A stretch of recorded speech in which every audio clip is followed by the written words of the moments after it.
everyone, welcome to News and Brews Sports Biz, our podcast series that advocates for the financial voices in college athletics and features new developments impacting the business of college sports. I'm Katie Davis. And I'm Ken Kurtzel. Ladies and gentlemen, today we have a very special guest on our podcast. Joining us is ChatGPT, an AI language model trained by OpenAI based on the GPT 3.5 architecture. Our narrator today is Shane Metzler. He will be playing the role of ChatGPT and will be sharing with us some fascinating insights and perspectives on the world of collegiate athletics. As one of the most advanced language models in the world, ChatGPT has an unparalleled understanding of the industry. We are thrilled to have the opportunity to speak with this virtual expert today. So without further ado, let's get started with our conversation. By the way, ChatGPT just wrote that intro. This was done for purposes of having fun and a little bit of comedy, so please take the responses with a grain of salt, as they do not necessarily align with the views of James Moore and Company.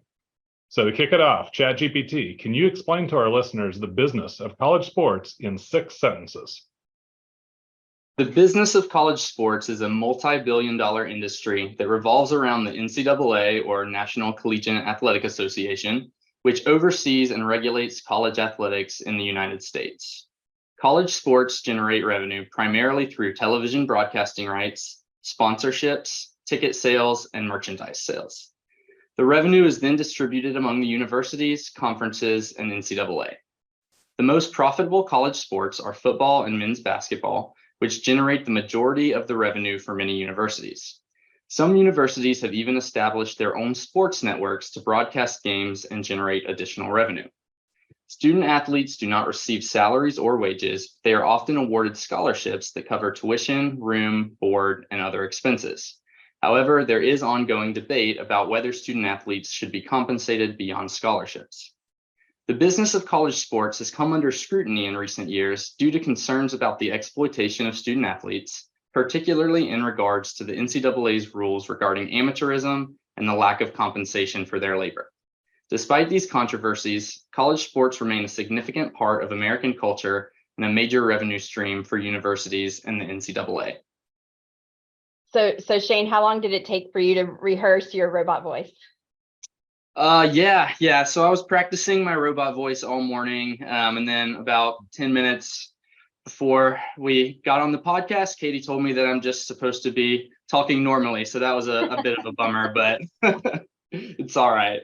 No, that's pretty good. And actually, so Katie, what would you give that as far as a rating on ChatGPT's answer? That wasn't that bad, actually. It's not that bad. And they tell you that pretty much anything after events after 2021 may not be picked up in this. And so it was pretty on good. par. Yeah, I thought so. High level. Yeah. But yeah.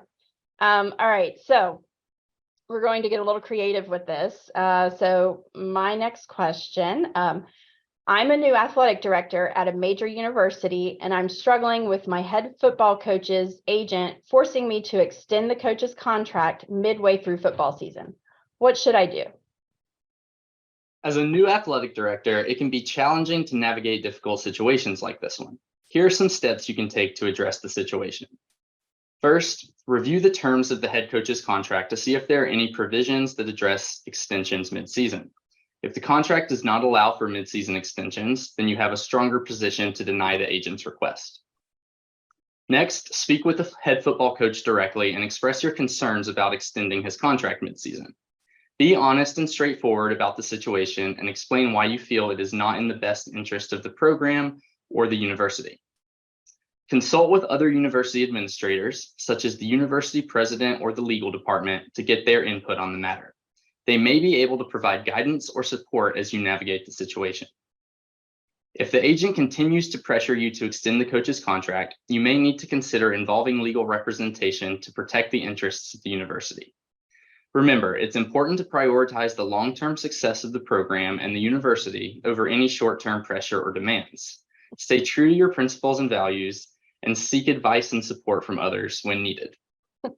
So that's funny, especially that last statement. So ChatGPT, revise your response, assuming the agent has the original contract buttoned up, so there are no limitations on extending mid-season. Also assume the agent is a hotshot bully who won't compromise, and my coach is a diva and will walk away at any moment. The boosters are restless and want to see a winning football team. What should I do? And add a touch of humor to your response. I see. We have a hotshot bully agent on our hands. Don't worry, we can handle this situation. Here are some steps you can take. Review the terms of the coach's contract and consult with legal experts to determine whether there are any loopholes or potential ways to negotiate a compromise. Speak with the coach directly and explain the university's concerns about extending the contract mid-season. Ask for his understanding and cooperation in finding a mutually beneficial solution. Consider involving other influential boosters or stakeholders who may have a positive influence on the coach and the agent. Sometimes it takes a village to get things done. If all else fails, take a deep breath and remind yourself that at the end of the day, it's just a game. We're not solving world hunger here. And hey, maybe the coach's agent just needs a good laugh. Consider sending him a joke or a funny meme to break the tension. Remember, humor can be a powerful tool to diffuse tension and build relationships. Don't be afraid to use it when appropriate. And most importantly, stay true to your principles and values and do what you believe is best for the program and the university. I can't wait to see everyone send funny memes to Jimmy. So Jimmy, just flood his inbox. Yeah. So that's an interesting response. Be great in theory. Hey, I like that one a lot better than the first one. Yeah, exactly. So, Hey, who needs a midseason extension when you can get a funny meme, right? yeah, exactly. All righty, ChatGPT, time for another question. So I'm the CFO for a major university's athletic department, and my tennis coach has come to me asking to charter an airplane for a competition that is only 3 hours away by bus. This seems a little excessive for a pretty short trip. What do I tell her? So you could say, Coach, I get the idea of soaring through the skies like a well-struck tennis ball might be tempting, but given that the competition is just a 3-hour bus ride away, it seems a bit like using a racket to swat a fly. We've got to keep our budget and environmental footprint in check, so our sports programs don't end up in the out zone. Let's stick to the bus and make it a memorable road trip experience for the team. Maybe we can have a sing-along or play some fun bus games to get everyone fired up for the competition. And hey, if you can serve up a solid argument for why we absolutely need to charter a plane in the future, I'm all ears. Remember, the key is to maintain a balance between humor and professionalism, ensuring that your message is still clear and respectful. So note to self, when we are doing travel policy assessments, we should add an appendix with ideas of road trip games and sing-along songs. Absolutely, yes. For when Team they're told they need to take a bus, they'll have a nice toolkit to use. I like that answer. That was pretty good. Okay, ChatGPT, I'm the athletic director at a major university, and our head track and field coach's ferret is running wild in the administrative offices. He's really cute, but he pees everywhere, and no one is able to get anything done as he moves from office to office. It's kind of scary trying to stand up to the coach and tell him to get his pet ferret under control. What should I do? Start with a compliment. Hey, coach, I just wanted to say that your ferret is incredibly cute and energetic. He really brought a lot of life to the administrative offices. I mean, with his speed, he might just give our sprinters a run for their money. Then transition to the issue. However, it seems like our furry friend is marking his territory duties a bit too seriously. It's getting hard for the staff to keep up with the mess and concentrate on their work. You know, they say an office is like a track. Everyone's got to focus on their lane. And right now, our team is a little distracted. Offer solutions with humor. Maybe we could get him a tiny tracksuit and have him join the team instead? Just kidding. But seriously, perhaps we could find a way to keep him leashed or supervised while he's in the offices. Or maybe it's time for some obedience training. After all, discipline is key both on and off the track, right? Then reiterate your appreciation. Don't get me wrong, we all love having him around, and he's definitely the MVP, or most valuable pet, of the office. But we just need to make sure everyone can focus on their tasks and keep the work environment running smoothly. By using humor in your conversation, you can help create a more relaxed atmosphere while still addressing the issue at hand. The key is to balance the humor with clear communication of your concerns and possible solutions. Pretty good. Pretty good. All right, we're going to turn a little bit more serious with the next question, and definitely hit some area that a lot of schools are looking at. So my question, ChatGPT, is I'm trying to determine whether to renew our multimedia rights contract or whether to terminate it and bring all those operations in-house. What are your thoughts? This time, answer in a dry and serious tone.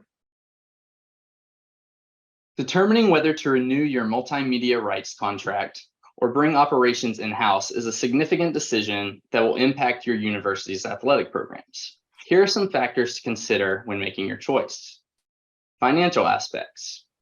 Evaluate the financial implications of both options, including the revenue generated by your third-party provider and the potential revenue from in-house operations.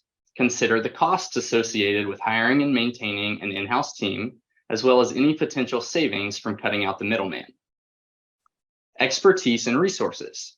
Assess your university's current capabilities in managing MMR operations.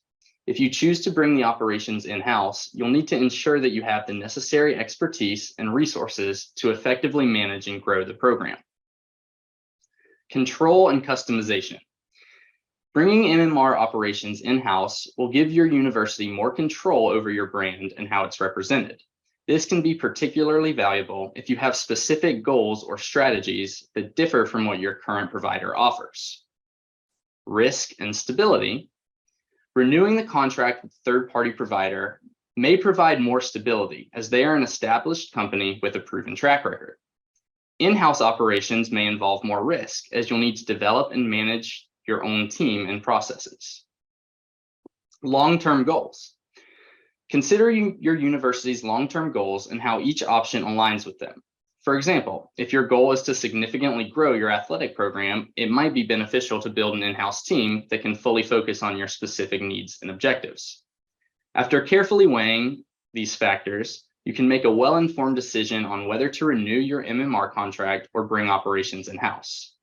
You might also consider discussing the decision with key stakeholders, including university administration and athletic staff, to gather their input and ensure all perspectives are considered.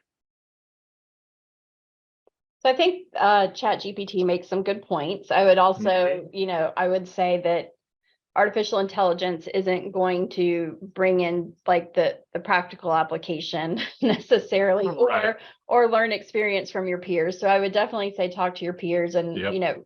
From what we've seen, schools that do bring it in-house, they one of the benefits is better engagement with the local community, I think, Right. and being able to, especially when you're in probably a larger metropolitan area, because you've got a pretty large, population of folks that you can engage with, that maybe your multimedia rights company may or may not be able to be as successful, Right. working with them. Yeah. Okay, so another one, ChatGPT. So I'm the AD for University of Connecticut, UConn, and our men's basketball team just won the national championship last night. We are so proud of our team, the Huskies, as this is their 5th national title. So how about a nice poem or something like that to celebrate the day? A mighty force, the Huskies stood tall. Dominating the court, they vanquished them all. UConn's relentless march to victory, an awe-inspiring display of sheer mastery. With each game, their prowess grew stronger, their average margin of victory opponents could bear no longer, a testament to their power and skill, leaving rivals in the dust, their dreams to fulfill. In the annals of history, they'll be remembered, a team so fierce, opponents surrendered. The Huskies' 5th national title now won, their record-breaking run second to none. From start to finish, they gave their all, their unity and strength a protective wall. So let's raise a cheer for the UConn Huskies today, a team that triumphed come what may. That's pretty solid, I think. Yeah. So ChatGPT does a good job with poetry, I find. Well, and I find that it's fun to ask for things like poems or haikus, or even like something in we did something in pirate speak. We did something using dinosaur puns. I mean, anytime, especially if you want to cheer yourself up when you're having a bad day, put something in ChatGPT Have and some fun. have a lot of fun. Yep, that's good. So yeah, it was nice to be able to have that poem written. We're fortunate enough to get to work with UConn and celebrate that part. So that's good. All right. So as everybody knows, our listeners know, we always talk about brews, oftentimes craft beer, sometimes some wine, sometimes coffee, sodas, all sorts of things that have been celebrated on our podcasts in the past. So ChatGPT, in our podcast, we feature our favorite craft beers. What beer would you feature? As an AI language model, I don't have a personal preference for craft beers as I don't consume alcohol. However, I can suggest some popular craft beers that have received positive reviews and recognition from beer enthusiasts and experts. One popular craft beer is Sierra Nevada Pale Ale, which has been widely recognized as a classic American pale ale with a well-balanced hop bitterness and notes of citrus and pine. Another highly rated craft beer is Founders All Day IPA, a session IPA with a low ABV and a refreshing hoppy flavor. Other craft beers worth trying include Goose Island Bourbon County Stout, Dogfish Head 60-Minute IPA, and New Belgium Fat Tire Amber Ale. Ultimately, the choice of craft beer to feature on the podcast depends on your personal taste preferences and the availability of beer in your local area. As a human and not an AI language model, I do have a personal preference and I do consume alcohol. So as Shane, I think a major miss by ChatGPT here and kind of sticking with the robot theme, Ghost in the Machine by Parish Brewing Yes. is Absolutely. a delicious IPA that really does kind of fit the bill with what we're doing here. So I think that's probably what I would go with. I haven't had it in a while, but it is one of my favorites. It's an absolute That's- all-star pick. That's great. Yeah, good choice. We've definitely featured it on the podcast. And especially for being a ChatGPT episode, Ghost in the Machine's perfect. So. Yes. So last month I talked about going to a brewery that we really liked in Nashville called Southern Grist, and we did go to Nashville, and I of course sampled some IPAs, but also broke from my norm and tried some sours. And there was one sour called Purple Skies that was like drinking like a grape soda. It was really good. So I wanted to give a shout out to Southern Grist. That's a great choice. And a couple weeks after that, I guess it was just last week. Katie and I had the privilege. So as I mentioned, UConn, we get to work with them. We're also fortunate to have a second member of the Final Four, FAU, that we work with. And we were down in Boca Raton. And while down there, I had a Ever Haze by Tripping Animals, which is a Miami brewery. And really, really enjoyed that. But it paled in comparison to being on campus the week that they were making their historic run to the Final Four. Yes, so. That was a really fun time. So thank you all for tuning into today's podcast. That wraps us up. But before we wrap up, ChatGPT, do you have any final thoughts or recommendations for our listeners who want to stay informed about the latest news and trends in sports business? Absolutely. For anyone interested in staying up to date on sports business news and trends, I highly recommend checking out the News and Brews Sports Biz podcast hosted by Ken Kurtzel and Katie Davis. The podcast features insightful commentary and analysis from industry experts, along with interviews with prominent sports business executives. By tuning in, listeners can gain valuable insights and perspectives on the latest developments in the sports industry. Hey, we are ChatGPT famous, and they did just enough to not plagiarize the description of our podcast from our website. So thank you, ChatGPT, for the recommendation. And where can our listeners go to learn more about the podcast or connect with you? Listeners can learn more about the News and Brews Sports Biz podcast by visiting the James Moore website or searching for the podcast on their preferred platform. As for connecting with me, they can visit my website or follow me on social media to keep up with my latest insights on sports and other topics. Great. Well, thanks again for joining us today, ChatGPT, and a special thank you and round of applause to Shane Metzler for his enthusiastic narration skills. Thank you all for tuning in. Cheers. Cheers. To learn more about the James Moore & Company Collegiate Athletics and Higher Education segments, go to jmco.com. And don't forget to sign up for Insights to get our latest industry updates, news, and events delivered straight to your inbox.